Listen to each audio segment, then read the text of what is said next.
आज पण मॅडमचे बाबा मॅडमला सोडायला आलेत असं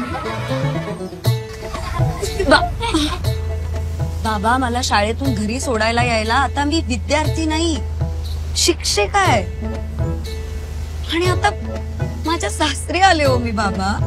अगं म्हणूनच तेवढंच आपलं लेकराला भेटल्यासारखं. अगं आणि आता माझ्या खिशातनं कुठं पैसे खर्च होत आहेत. अगं आम्हा ज्येष्ठ नागरिकांना सरकारनं एसटीचा प्रवास मोफत केलाय. बाबा ए बोराव, आता तुमच्या मॅडम ना घरी सोडाय त्यांचा बाबा रोज येणार. अमृत ज्येष्ठ नागरिक योजना 75 वर्षांवरील ज्येष्ठांना एसटी प्रवास मोफत. ज्येष्ठांचं हित पाहिलंय. आपलं सरकार, लाडकं सरकार.